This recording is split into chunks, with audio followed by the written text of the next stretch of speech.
یہ جن بھوتوں والی باتیں سب جھوٹی ہوتی ہیں، ان کا حقیقت سے کوئی تعلق نہیں ہوتا۔ ہم نے اپنی زمین آباد کرنی ہے، کسی کی زمین پر قبضہ تو نہیں کر رہے جو ہمارا نقصان ہوگا۔ اگر یہاں نادیدہ قوتیں یا جن بھوت وغیرہ رہتے ہیں تو وہ کہیں دوسری جگہ جا کر آباد ہو جائیں۔ حارث کی باتیں سن کر ماموں پریشان ہو گئے۔ انہوں نے اپنے بیٹے کو بہت سمجھایا مگر وہ نہ سمجھا۔ منشی نے بھی اس کا حوصلہ بڑھایا۔ پھر جیسے ہی ٹریکٹروں نے کام شروع کیا، مغرب کی طرف سے کالی گھٹا اٹھی۔ دیکھتے ہی دیکھتے اس نے پورے گاؤں کو اپنی لپیٹ میں لے لیا۔ ہر طرف گرد و غبار اور اندھیرا چھانے لگا۔ اس طوفان سے صرف مسجد محفوظ تھی۔ پھر قبر والی زمین پر زوردار دھماکہ ہوا۔ کام کرنے والے ٹریکٹر کلابازیاں کھاتے خشک پتوں کی طرح دور جا گرے۔ یہی حال ڈرائیوروں اور کام کرنے والے مزدوروں کا تھا۔ ہم آج کسی کو نہیں چھوڑیں گے، ہم تمہارا نام و نشان مٹا دیں گے۔ تم نے ہمارا آرام اور سکون برباد کیا، ہمارے بچوں کو مارا، ہم تمہاری نسل کو ختم کر دیں گے۔ یہ آوازیں اس قدر خوفناک اور کرخت تھیں کہ ہر ذی روح کو خوف آنے لگا۔ ہر طرف آہو بکا اور قیامت صغریٰ برپا تھی۔ ایک نادیدہ قوت حارث کو اٹھا کر چھت تک لے گئی اور پھر ایک دم ہی چھوڑ دیا۔ وہ دھڑام سے فرش پر کمر کے بل گرا۔ اس کو کافی چوٹیں آئیں۔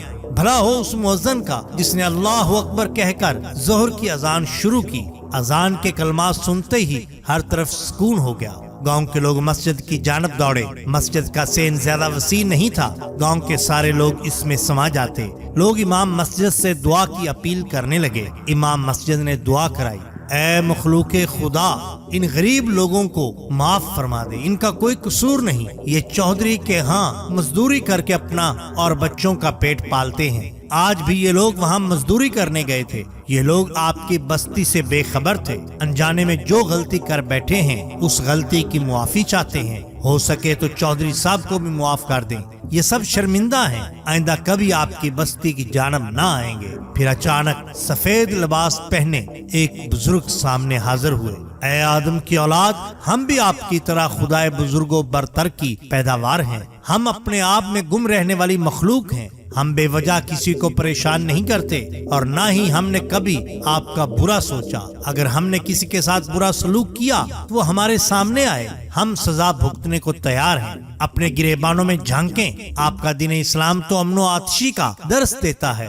بردبادی اور تحمل اس کے اصول میں، صراط مستقیم اس کی راہ میں ہے۔ چودھری زاہد اور اس کے بیٹے کا کردار سب کے سامنے ہے۔ لالچ کی ہوس نے ان کو انسان سے حیوان بنا دیا۔ جھوٹی شان و شوکت بڑھانے کے لیے انہوں نے اپنوں کا حق مارا۔ ہم ان کو ضرور سبق سکھائیں گے۔ انہوں نے اپنوں کے ارمان کا خون کیا، ہماری بستی کو گرایا۔ یہ معافی کے حقدار نہیں۔ ان کو معافی اس صورت میں مل سکتی ہے اگر یہ بہن بھائیوں کو ان کے حصے کی زمین واپس کر دیں۔ سب لوگ گردن جھکائے ان بزرگ کی باتیں سن رہے تھے اور ہر ایک دہشت سے کانپ رہا تھا۔ کہنے لگے، اب میں جا رہا ہوں، اگر چودھری صاحب نے ہماری بات نہ مانی تو ہم اس کو عبرت کا نشان بنا دیں گے۔ وہ بزرگ چند قدم پیچھے کی جانب ہٹے، پھر غائب ہو گئے۔ امام مسجد نے لوگوں کو مخاطب کیا، ہم سے غلطی ہو گئی، اس غلطی کے ازالے کے لیے ہم دوبارہ اس مخلوق کی منت سماجت اور قبر والی جگہ پر خیرات کریں گے۔ ہمیں ہر حال میں اس مخلوق کو راضی کرنا ہے۔ اگر ہم نے ایسا نہ کیا تو پورا گاؤں راکھ کا ڈھیر بن جائے گا۔ اسی وقت گاؤں کے ہر بندے نے اپنی حیثیت کے مطابق امام مسجد کو پیسے جمع کرائے اور شام کو قبر والی جگہ پر خیرات کی گئی۔ مامو زاہد نے اپنے بھائیوں کو بلا کر ان کے حصے کی زمین ان کو دی اور بہنوں کو بلا کر ان کے حصے کی زمین ان کو۔ گاؤں کی رونق پھر سے بحال ہونے لگی، لیکن ماموں کی حالت پہلے سے زیادہ خراب ہو چکی تھی۔ ایسا محسوس ہو رہا تھا ماموں کا آخری وقت قریب آ چکا۔